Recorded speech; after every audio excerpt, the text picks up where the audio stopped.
Thanks for joining us for this look at the best original reporting from KPBS News this week. I'm Maya Trabulsi. And no doubt the biggest story of the week, the bombshell leak of the draft opinion of the U.S. Supreme Court's possible overturning of Roe v. Wade. Just ahead, we'll have reaction from some San Diegans not always heard from on the abortion issue. Also, a new plan of protection from those in danger of wildfire, what state and local leaders are doing to be more proactive in the fight. And it's the part of SeaWorld that you don't see when you visit, but they say it's the most important thing they do, and we'll show you their milestone accomplishment. But right now, we turn to alarming new numbers of COVID-19. The World Health Organization is now saying nearly 15 million people have died due to or because of the pandemic. 1 million of those here in the U.S. And locally, cases once again are on the rise. Latest daily released numbers show 837 new cases. That's for May 4th, as well as 5 deaths. KPBS health reporter Matt Hoffman also found COVID treatments are up. So I know with COVID, everything changes and ebbs and flows, and that is our new normal, right? Is that we're going to have increasing cases, we're going to have decreasing cases.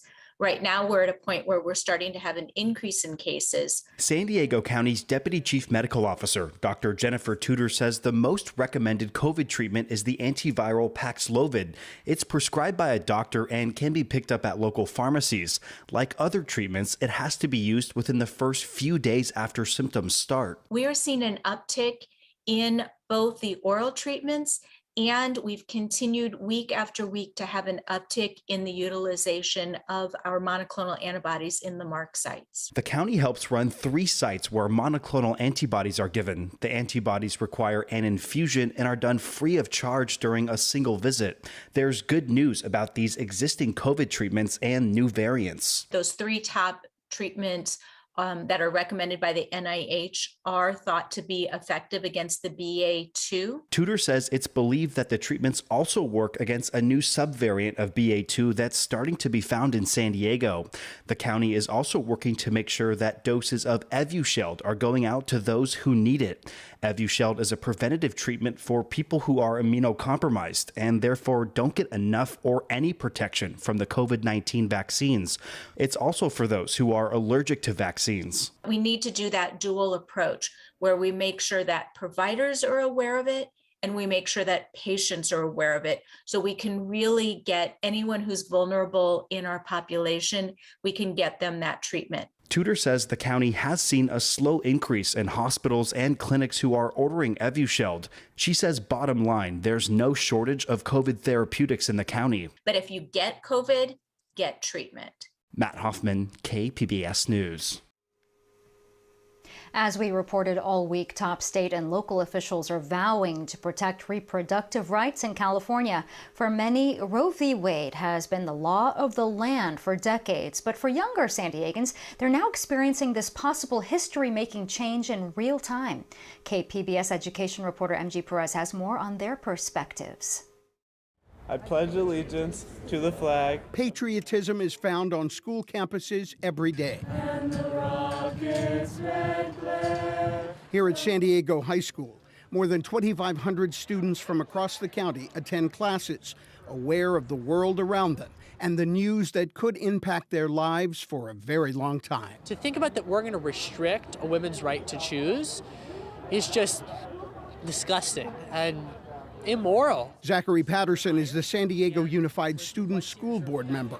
He represents the young voices of students throughout the district. Nobody out there is saying go abortions. That's not the conversation that's happening. We recognize that people need to have these options. And especially when we talk about young people, when we talk about students in our school district. S-S-S-A-N. Students have plenty to say about the potential loss of constitutional freedoms. I'm worried that they'll make abortion illegal and that will, lead to some unsafe practices and just lead to overall women not having the choices over their bodies. I feel like women should have the choice to do what they want with their body. I don't think that people who do not have a uterus should make an overarching decision that is so impactful, as it's really not going to stop abortions. It's just going to stop safe abortions. No matter what does or does not happen with Roe v. Wade and the Supreme Court, this generation has already survived historic changes.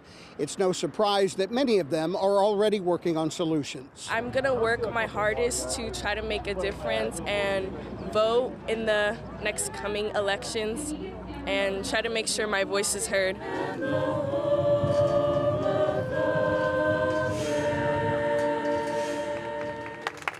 Patriotism is found on school campuses every day. MG Perez, KPBS News. It's not a matter of if, but when the next wildfire strikes. And now one local lawmaker is taking steps to make sure firefighters have the help that they need. It comes as California took part in Wildfire Preparedness Week. Here's KPBS reporter Alexander Nguyen. It's a familiar noise for San Diegans during fire season. Cal Fire helicopters flying overhead to help douse a fire. With much of California still under severe drought conditions, Governor Gavin Newsom declared this week to be Wildfire Preparedness Week. This is Otay Lakes. Right now it's very lush and scenic, but by this summer, all this greenery will turn into brown, dry brush. Perfect fuel for wildfires. Patrick Walker is with the union representing more than 800 Cal Fire firefighters in San Diego County. He says with California wildfire season lasting longer and longer, it's taking a toll on his members. From behavioral health, marriages, family life, everything costs. I mean, it's 2022 and we're utilizing 1975 levels on our staffing. Right now, Cal Fire operates with an average of 2.7 crew members per fire engine. A fully staffed engine needs at least 3 crew members. To keep engines fully staffed, Cal Fire is mandating overtime. During wildfire season, that could mean firefighters working 40 or more days nonstop. It takes a tremendous toll on the firefighters working those shifts. That's why State Senator Brian Jones, representing a wide swath of rural East County, is co-authoring a bill that would add more than 1,100 firefighters to Cal Fire. His district is one of the most fire-prone areas in the county. So we need to prioritize this expenditure and get these fire departments staffed, restaffed back up, and then expand their staffing so that we're ready for these fires when they happen again. Cal Fire's union supports the bill. It is currently moving forward in committee, pending the governor's May budget revision. If passed, it will go into effect next year. Alexander Nguyen, KPBS News. City parks are meant for fun or relaxation, but the San Diego Police Officers Association says violent crime and murders are on the rise at public parks. KPBS reporter Jacob Ayers says a San Diego council member claims she was unfairly targeted by the organization for the spike. San Diego police say something needs to be done about what they say are increasing numbers of murders and violent crime at city parks. Police Union President Jared Wilson says the spike is happening in all corners of the city.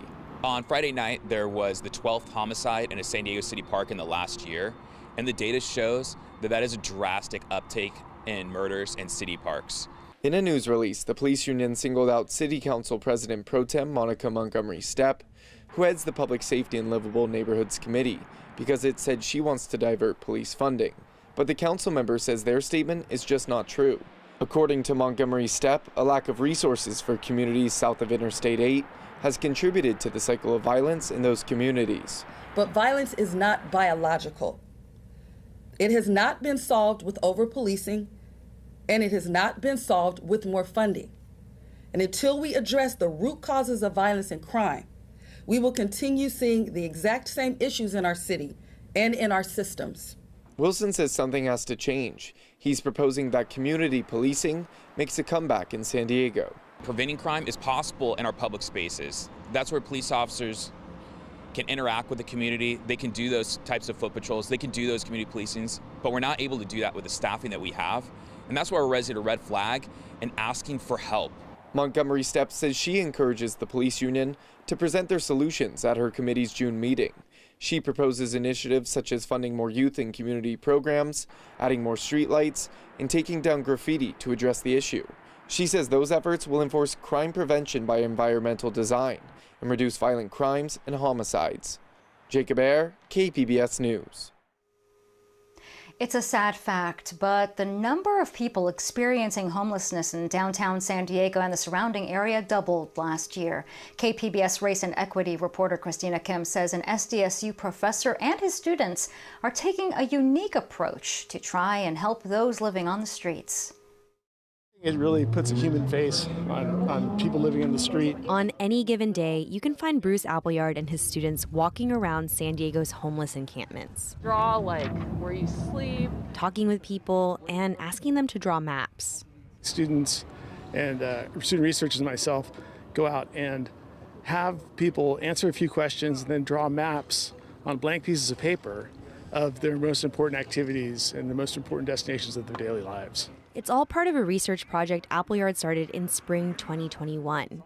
He's a professor of city planning and urban design at SDSU, and he's trying to better understand how people experiencing homelessness navigate their daily lives. It's a human-centered approach to understanding their home territories and their needs. It all starts with Appleyard and the students asking people if they're in fact experiencing homelessness and if they have time for some questions.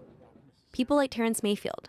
The 45-year-old native San Diegan has been living in the streets for years. It's been a struggle, out here, just trying to maintain and survive. SDSU student Evan Dennis interviewed Mayfield. She made sure to ask questions about certain services, such as shelters, and how they're working for him. So would you go back now, or? Would I go to the shelter?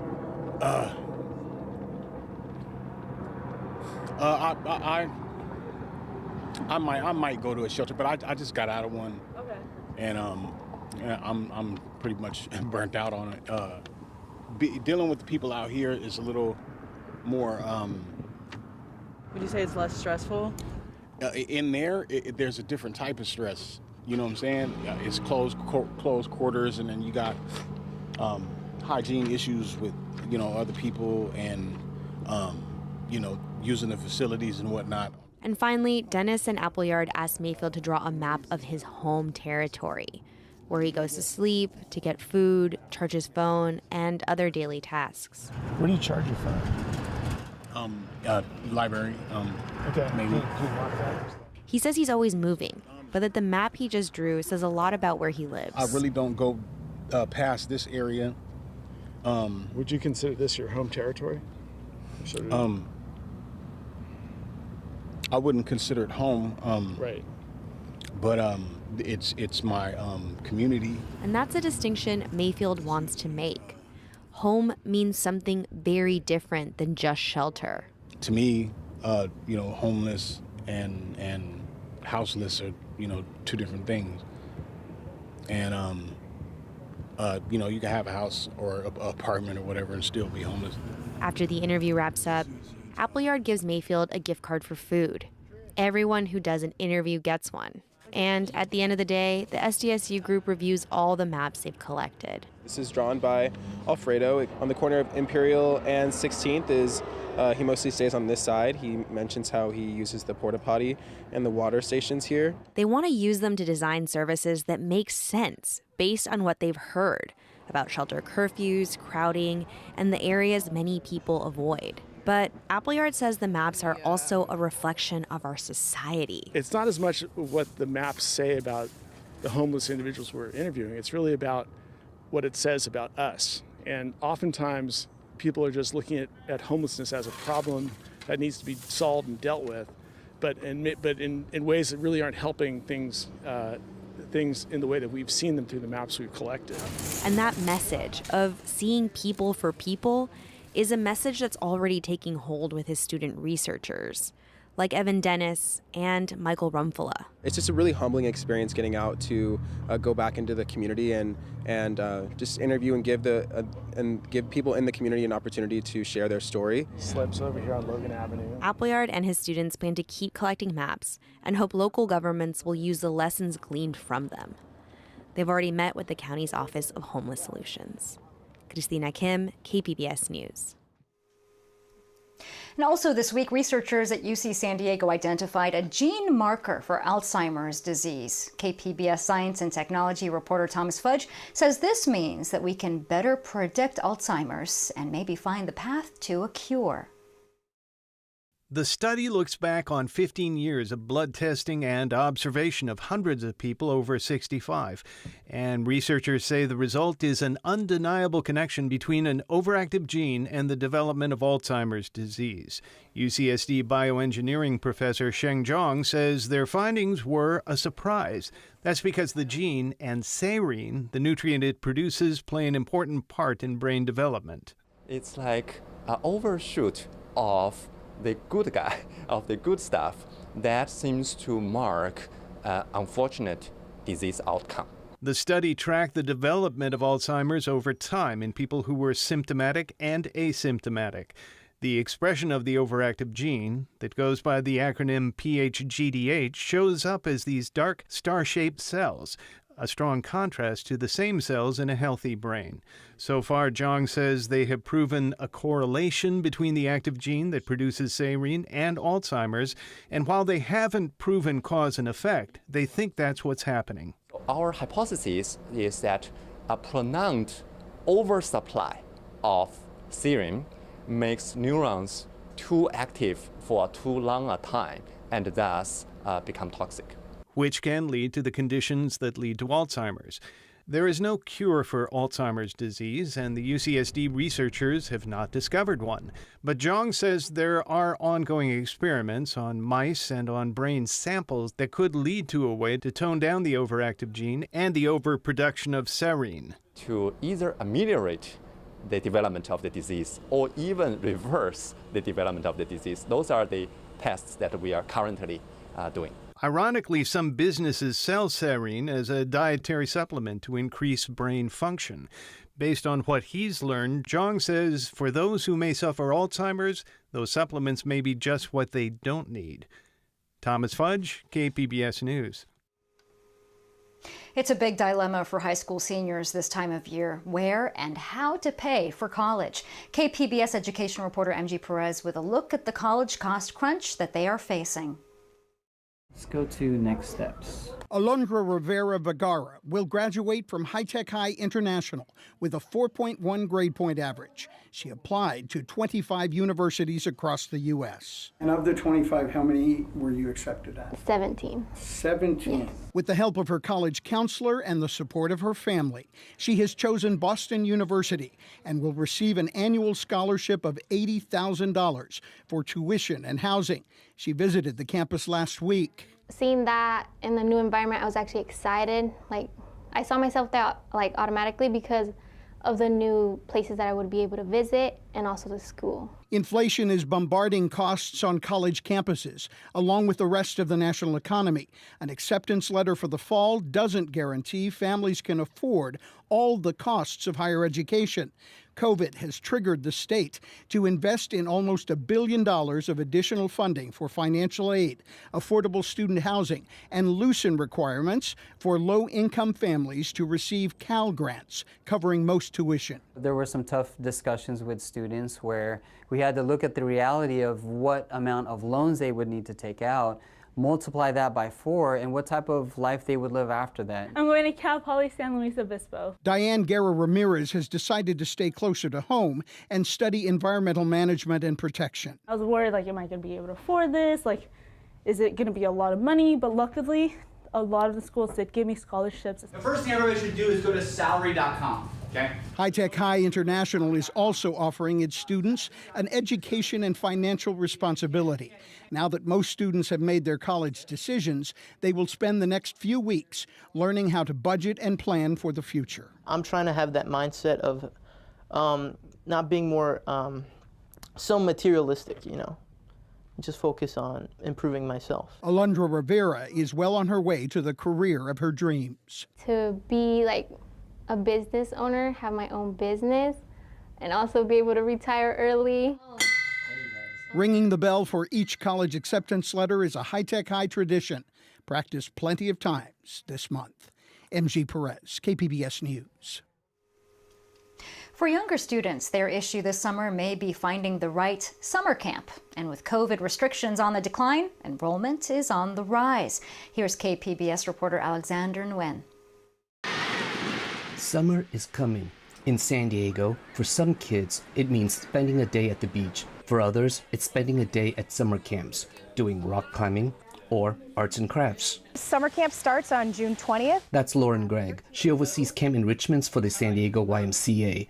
With pandemic restriction easing, more parents are looking to enroll their kids at camps. Being able to be back without the restrictions is really exciting for us. But that is also causing some challenges. You know, there's a staffing issue right now, so it is limited based on our ratios as to how many kids we can serve based on staff. And it's not just the Y. Camps throughout San Diego are experiencing the same issues and are filling up fast. And that's causing problems for parents like Otay Ranch mom Viva Nguyen. She's a working mom with 2 kids, and she's looking for all-day camps for her 8-year-old son. The Y is one of the programs she looked into. Most of them, they get full booked pretty fast too, and it's one of the options, definitely. Nguyen is a pro at this. She says she puts camps registration dates on her calendar months in advance. That makes sure her son gets a spot in the camps he likes. She recommends parents do the same. That way, you won't miss on the chance to get into that summer camp. For parents with limited means, summer camps is not out of the option. The YMCA has scholarships available. Just visit a branch or go online to fill out the application. But do it soon. Alexander Nguyen, KPBS News. There's been a settlement over a controversial proposal for an apartment complex in Encinitas, a city that's facing trouble from the state over meeting affordable housing goals. KPBS North County reporter Tanya Thorne shows us where things stand. The Encinitas Boulevard apartment project is sited near the busy intersection of Encinitas Boulevard and Rancho Santa Fe Road. What he's proposed is what they call a wrap design. So this is apartment buildings wrapped around a 6-story parking garage. So the project is literally a car-centric project. Dan Vaughn is with Encinitas Residents for Responsible Development, which opposes the plan. The multi-story complex is proposed to reach 69 feet, much higher than the city's standard height limit of 39 feet. And Vaughn says residents living in the rural community of Alevinhain are concerned over traffic jams in case of fire. So there's this sort of spider web of small rural roads that all kind of filter out on Rancho Santa Fe Road, which is a 2-lane highway that goes through the middle of our village. And in an evacuation, we've got to put 6,000 Alevinhainians through that. The city denied the permit and residents thought the project was blocked, but the developers sued. Additional pressure arrived in the form of a letter from State Attorney General Rob Bonta, saying the city of Encinitas violated state housing laws when denying the permit for the development of lower-income housing. Bonta threatened legal action if revised plans were turned down again. Last week, the city and developers reached an agreement, reducing the overall number of units, but increasing the number of affordable units. Vaughn says he commends the increase in affordable units, but he thinks more studies are needed before anything is approved. I think that at a minimum, the city needs to first and foremost protect public safety. And doing that requires a legitimate multi-party study of the adverse impacts that includes all the key stakeholders. The group also has several lawsuits related to the project that are still pending. Revised plans for the project will be presented to the City Council on June 8th. Tanya Thorne, KPBS News. It's a big milestone for SeaWorld. The park's rescue team just saved its 40,000th animal. KPBS reporter John Carroll takes us behind the scenes where the hard work happens, restoring health to sick and injured animals.